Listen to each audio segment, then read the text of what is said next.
네, 안녕하세요. 네, 그릇터기 신학연구소 하성교사입니다. 네, 오늘은, 또 이렇게, 구독자를 늘리는 게 이 강의의 목표는 아닌데요. 또 반가운 손님이 또 이렇게 한 명 찾아온 것 같아요. 제가 아주 10년도 더 됐죠. 우리 신보경, 네, 자매, 어쩌다 연결이 되었는데 너무 반가웠습니다. 물론 다른 분들도 있겠지만 네, 하여튼 너무 반갑고 아무튼 네, 사랑하고 축복합니다. 여러분, 오늘은 방언에 대해서 제가 좀 같이 좀 여러분과 나누기를 원합니다.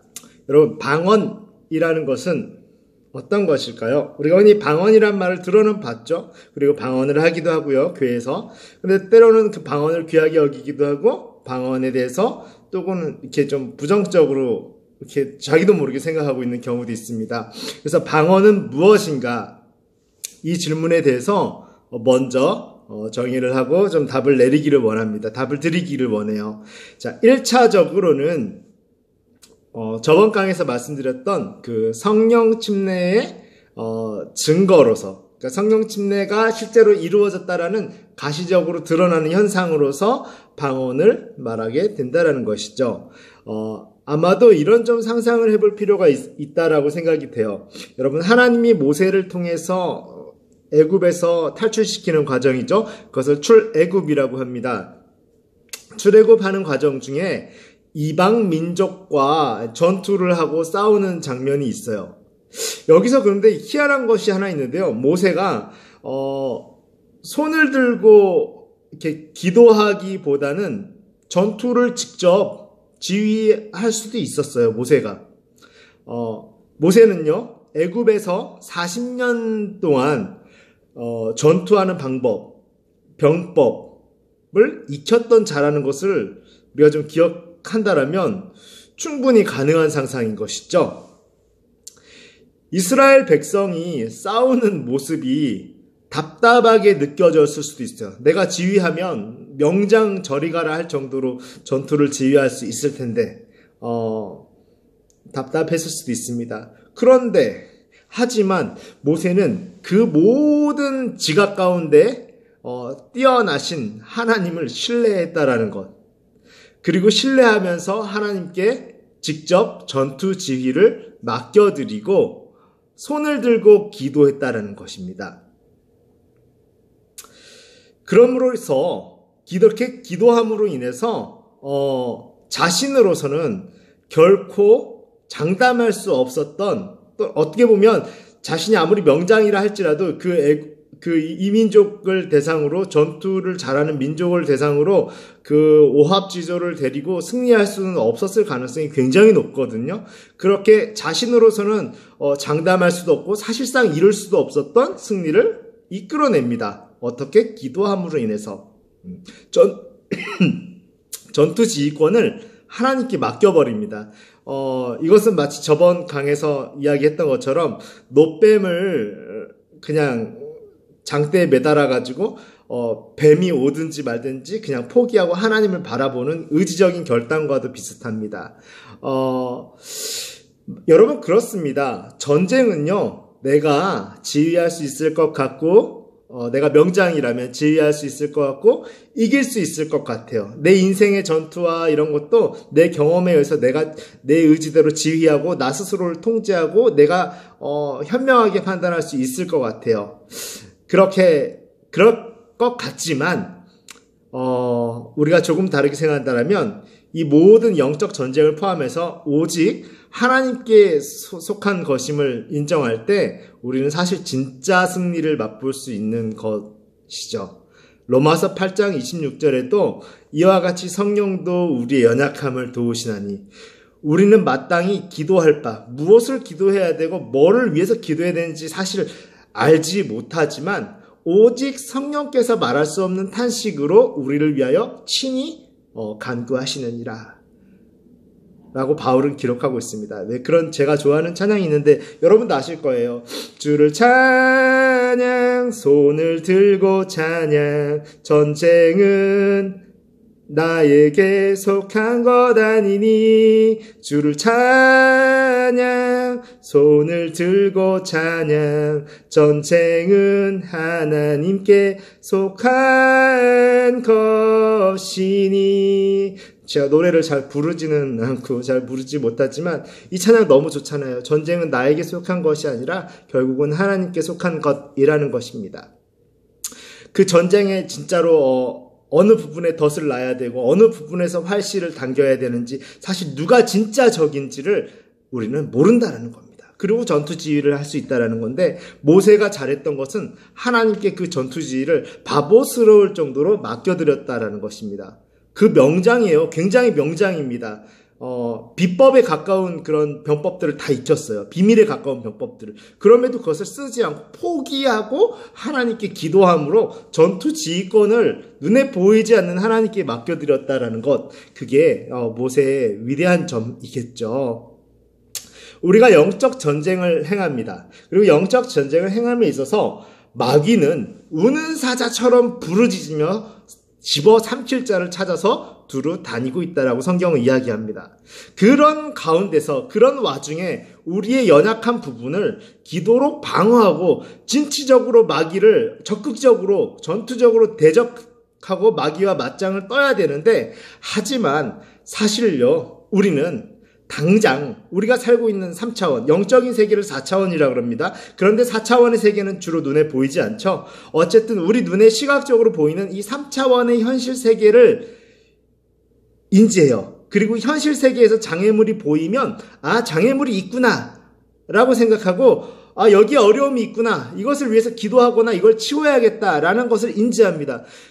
그렇게 3차원적으로 인지되는 장애물과 적들, 그 다음에 어떤 공약들을 제외하고는 그 4차원의 세계에서 펼쳐지고 있는 우리를 향한 덫, 화살, 날아오는 화살, 영적인 함정들, 트랩들을 다 인지하지 못하는 경우가 너무 많아요.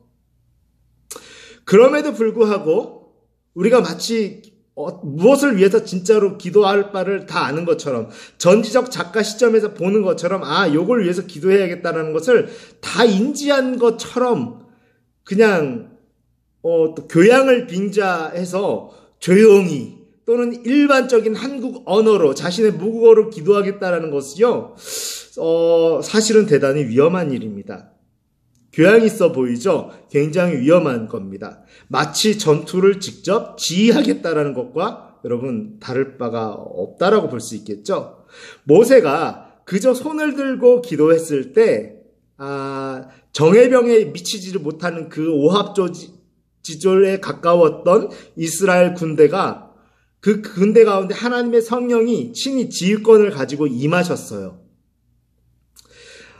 감동하시는 그 자신감과 승리와 용맹의 확신은 물론이요, 그 성령의 능력이 물리적으로 임하는데 갑자기 그들이 전에 경험해보지 못했던 그 병사들이 전에 경험해보지 못했던 그 용맹함과 격렬하게 막 승리를 향해 싸우는 소리를 그 병사들도 어떻게든 영문인지 몰랐을 거예요. 죽음이 두렵지 않고 막 전술이 생기고 전략이 생기고 막 지혜가 임하고 그것이 물리적으로 발동이 되는데 그렇게 우렁차게 싸우는 소리를 기도하는 모세는 들었을 겁니다. 그리고 형언할 수 없는 전율로 느꼈을 거예요. 내가 정말로 전투를 지휘했다라면 저들이 저렇게 싸웠을까? 그런데 내가 포기하고 지휘권을 하나님께 맡겨드리고 나는 중보했는데 성령께서 친히 지휘하시니까 우리의 군대가 달라지네. 이걸 형언할 수 없는 전율로 느꼈을 것이라는 것이죠. 하물며 방언으로 통곡하고 격렬하게 기도하는 행위는 실제적인 전투 그 이상의 상황인 것은 말할 필요도 없겠죠.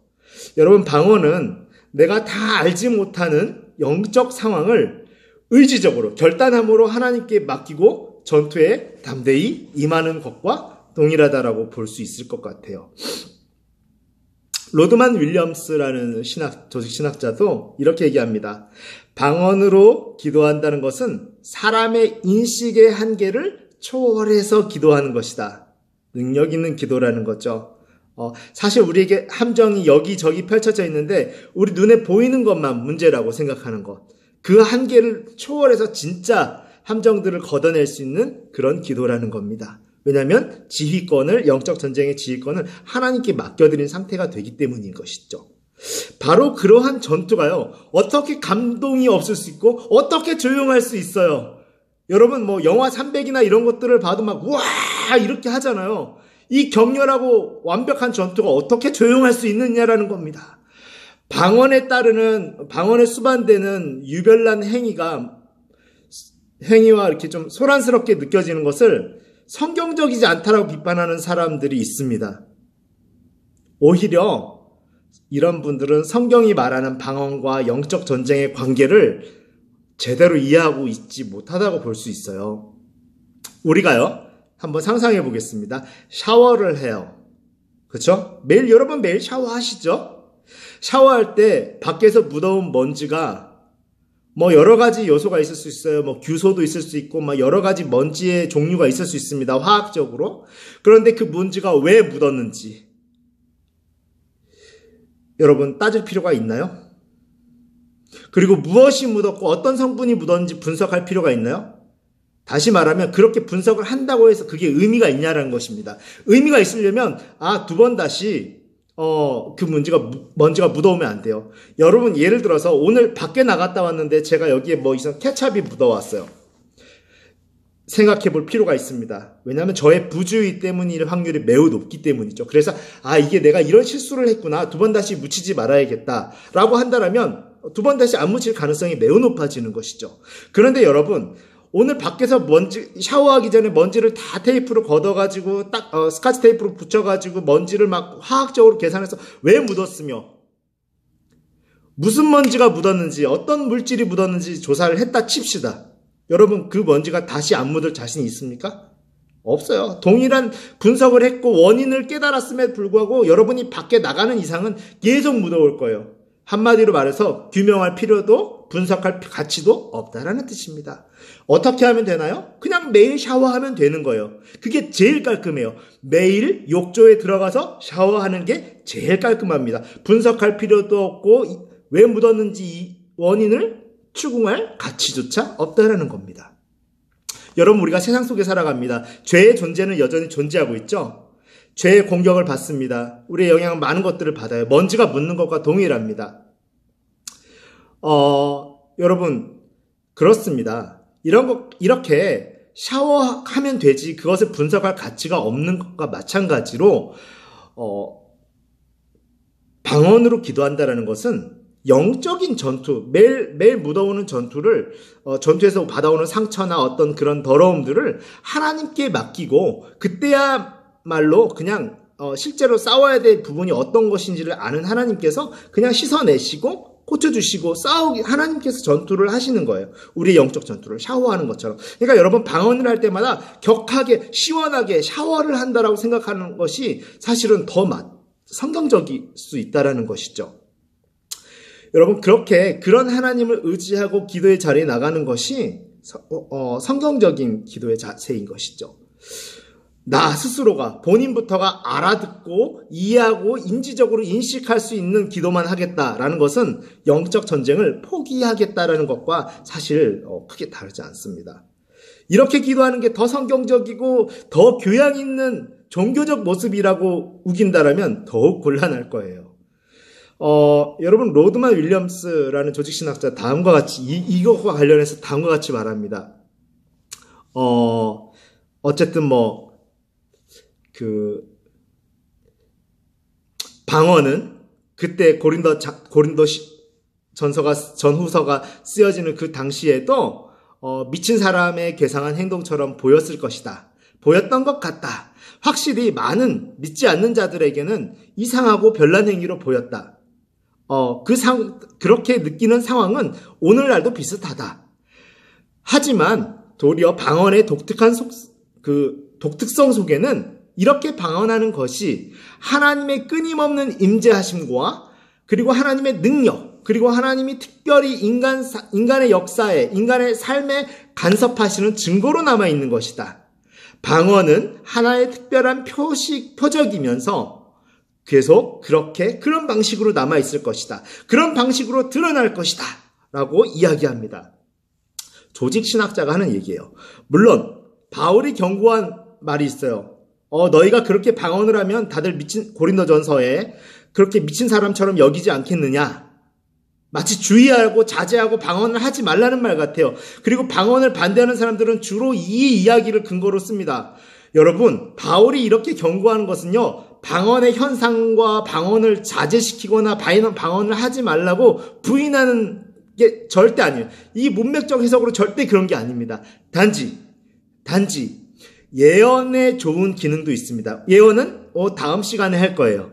이 예언의 좋은 기능을 빼고 방언만 하려고 하니까 같이 하자라는 차원인 거예요. 그러니까 예언의 좋은 기능을 상대적으로 설명하고 추가하고 같이 던져주려고, 야, 방언만 하지 말고 방언과 동시에 예언이 일어나야 돼 라고 얘기하고 싶었던 거지, 방언을 하지 말라라는 뜻이 아니었어요. 여러분, 방언은 사람의 언어라고 할 수 없습니다.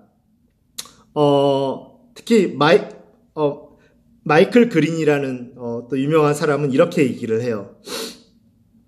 우리의 속사람이라고 하죠. 속사람으로부터 흘러나오는 자유함 가운데 깊은 곳에서부터, 우리 스스로도 알지 못하는 깊은 곳에서부터 하나님을 경배하게 하시는, 그러니까 내가 사실은 하나님을 경배하고 싶지만 내 기분에 따라서 요만큼 또는 요만큼만 경배하고 싶을 때가 많아요. 그런데 여기서부터 올라오는데 경배하고 싶어지는 거예요. 나도 모르게. 그렇게 만드시는 하나님의 언어라는 겁니다.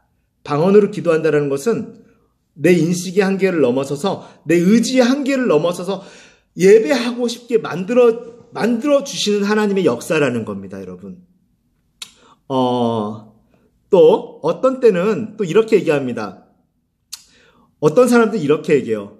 오순절에 초대교회 오순절날 임한 방언이 있었어. 그러나 일시적으로 실제 각국의 언어들이었어. 그리고 더 이상은 그때 그렇게 필요했으니까 더 이상 그런 일은 없고, 현대에 막 가끔 가다가 이렇게 실제적으로 외국어 방언이 있을 수는 있겠다만 알아듣지 못하는 그런 외국어로 규명되지 않은 방언들을 하는 것은 그냥 심리적이고 비성경적이라고 이 사람들은 비판을 해요. 그런 사람들도 있어요. 하지만 여러분, 결코 그렇지 않습니다. 방언하시는 분들 희망을 갖고 용기를 얻으시기를 바라요. 성경적이에요, 당신들. 사도신경의 사도들의 고백과 같이 성령 안에서 성도가 서로 교통하는 역사가 일어납니다. 교통하는 역사가 일어나요. 더 이상은 첫사람의 아담의 범죄로 인한 막힘이 없어지는 겁니다. 예수의 보혈의 공로와 그 공로에 힘입어서 성령께서 교통하게 하심을 회복한 자들은 그런 자들에게 막힘이 없다는 겁니다. 첫사람 아담이 범죄하고 더 이상 하나님과 교통하지 못하고요. 하나님 생각을 이해하지 못하는, 그리고 사람과 사람 간의 대화조차 올바르게 그렇게 이루어지지 않는 그런 막힘 현상이 뚫려버린다는 겁니다. 제가 어느 날 아내에게 여보 오늘 당신 이뻐 라고 얘기했을 때 이게 반어법 아닌가? 이렇게 삐딱하게 받아들일 수도 있잖아요. 저희 아내가 그런다는 얘기는 아니에요. 그럼에도 불구하고 이런 일들은 언제부터 생겼을까요? 이렇게 서로가 아름답다는 말이 아름답다는 말로 들리지 않고 꼬여서 들릴 수 있는 말, 다시 한번 걸러듣게 되는 거, 이런 불필요한 일들이 그때로부터 생겼다는 거예요. 아담의 범죄 이후로. 성도가 서로 교통하지 않는 일이라 그래요. 그런데 교통함이 생깁니다. 아름답네? 그래요? 라고 받아들여지는, 그냥 순수하게 받아들여지는 성령의 언어가 들리기 시작하는 일들, 바로 그런 것들이 회복된다는 것입니다. 사람과 사람 간의 대화조차 올바르게 이루어지기 시작한다는 거예요. 그리고 그렇지 못했던 일그러지고 망가진 것들이 성령 안에서 회복되는 사건입니다. 그렇죠? 아까 말씀드린 대로 교회 안에서조차 형제님, 자매님 사랑하고 축복합니다라는 말도 사랑으로 들리지 않고 불투명하고 어두운 가운데 저 진짜 의도가 뭐지? 라고 서로 살피고 경계하는 이 교통되지 않는 현상이 성령 안에서 다시 온전해지고 죄로 인한 언어의 갈라짐 역시 궁극적으로는, 여기서 각국의 언어를 말합니다. 그런 것 역시 포함해서 회복이 이루어질 것이라고 학자들도 이야기하고 있습니다. 성경이 그렇게 얘기하고 있다라는 거예요. 그러나 그렇다고 해서 지금 당장 지속적으로 계속해서 우리가 실제로 말하는 갈라진 언어, 외국어죠. 각국의 외국어의 통일이 회복이 이루어져야 될 필요성은 없어요. 필요성이 없다라는 겁니다. 물론 예수님이 숨을 거두실 때 자던 성도의 몸이 많이 일어나되 부활 후에 그들이 무덤에서 나와서 거룩한 성에 들어가 많은 사람들에게 보였다고 마태복음 27장 51절에서 53절에 기록된 것이 마지막 때의 성도의 부활을 상징하는 겁니다. 그렇죠? 그렇게 마지막 때의 부활을 상징하듯이 원래 하나였던 언어가 실제적으로 외국어들이 통합되는 일 역시 오순절 성령 강림 사건 때 충분히 가능해졌습니다. 이미. 다시 말해서 지금도 그런 일이 불가능은 아니라는 거예요. 그렇거니와 그때 역시 가능한 사건이었다는 것을 생각해 본다면 굳이 방언이 그 당시에 정말 외국어였는지 아닌지에 우리의 열정을 쏟을 필요는 전혀 없다라는 겁니다. 그럴 가치가 없다라는 겁니다. 물론 그렇다고 해서 또 그때는 외국어, 방언이 없고 그러므로 시대적으로 지금은 성령께서 아무리 역사하셔도 외국어 방언은 주지 않고 알아듣지 못하는 성령의 방언만을 준다라는 식의 그 연대기적으로 분리하는 방언의 형태를 규정하는 그런 잘못된 판단을 해서도 안 돼요, 여러분. 그 당시에도 역시 속사람 깊은 곳에서 올라오는 외국어 방언이 아닌 그런 정말 성령의 언어인 방언이 영적 전쟁과도 관련돼서 하게 하셨어요. 그 당시에는 외국어 방언만 있었다는 게 아니에요. 외국어 방언도 있었고 속사람에서 올라온 우리가 주로 하는 방언도 있었어요. 지금은 우리가 주로 하는 방언도 있고 외국어 방언도 종종 일어납니다. 여러분 그거 있어요. 그러니까 그 일들은 계속 이어지고 같은 형태로 지금까지 오고 있는 겁니다. 여러분 그 당시에 그 초대교회 당시에 속사람 깊은 곳에서 올라오는 이 영적 전쟁과 관련된 이 방언을 외국어 방언이 아닌 거죠. 이거를 사람들이 또 비방하기도 해요. 그리고 조롱합니다. 새 술에 취했다라고 사도행전 2장 13절에 그렇게 비방합니다. 이와 관련해서 또 전성룡이라는 조직신학자는 이렇게 얘기해요. 어쨌든 그 당시에만 그렇게 알아들을 수 있는 그 외국어 방언으로 말했다라고 보아야 한다. 왜냐하면 그 이후에도 계속해서 그 지역의 언어로 방언을 말했다는 증거가 없기 때문이다. 그러므로 알아듣는 방언을 하는 것이, 그러니까 언어적 방언이죠. 외국어로서의 방언을 하는 것이 특별히 선교적인 목적을 가진 예외적인 경우에만 일어나는 희귀한 사건이고 대부분의 경우 방언은 하나님께서 하시는 방언으로 또 행해지기도 한다는 것입니다. 사도 바울이 방언을 알아들을 수 없는 말이라고 했지만 방언 기도는 대단히 유익이 많은 은사이다. 방언은 성령님이 우리 대신에 하나님께 기도해 주시는 완벽한 하나님의 언어로 하는 기도라는 것입니다. 방언의 은사를 주신 것은 기도를 많이 하라고 주신 은사이다 라고 이야기하고 있습니다. 어쨌든 간에요. 자, 여러분, 이처럼 방언 역시 현재적으로 성도와 교회가 능력 있는 삶을 살아가게 도와주는 은사가 주어지는 통로예요. 뭔 말이냐면 방언으로 기도할 때 내가 기도하고 내가 내 욕구대로 의지적으로 생각나는 대로 기도할 때 막힘이 있는데 그냥 하나님께 지휘권을 맡기고 라라라라 기도할 때 통로가 열린다는 뜻입니다. 하나님이 은사를 부으시는 그 통로가 열려요. 방언으로 기도할 때.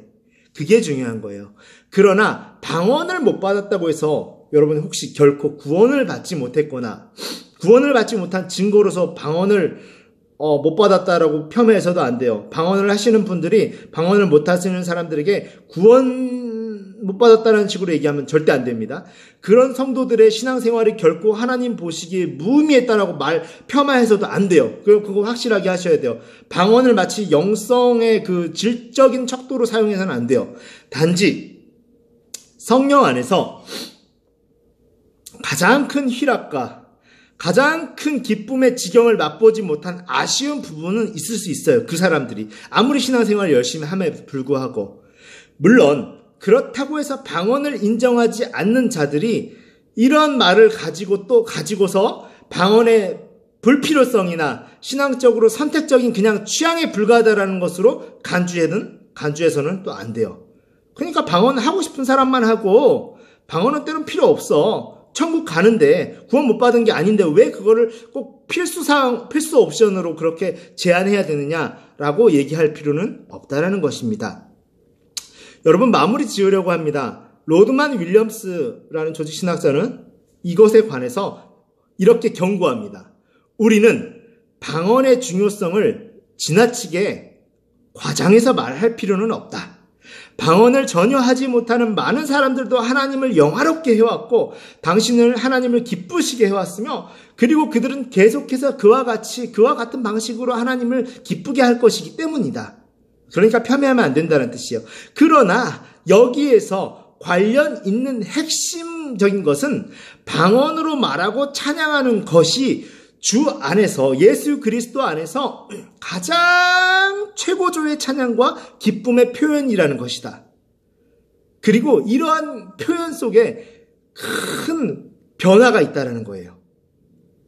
방언으로 찬양과 기쁨의 그 충만함이 있었던 오순절 날은 인간이 왜 존재하는지에 대한 주 목적을 성취한 사람들의 아주 전형적인 모습이기도 하다는 겁니다. 이렇게 하나님을 영화롭게 하고 기뻐하는 곳에는 모든 사람들의 충만한 변화가 있어요. 훨씬 빠른 변화가 있고 훨씬 굉장히 순식간에 변하는 역사들이 있습니다. 성화의 정도가 굉장히 빨라지기도 한다는 거예요. 이와 같은 변화는 오늘날에도 계속되고 있다라고 합니다.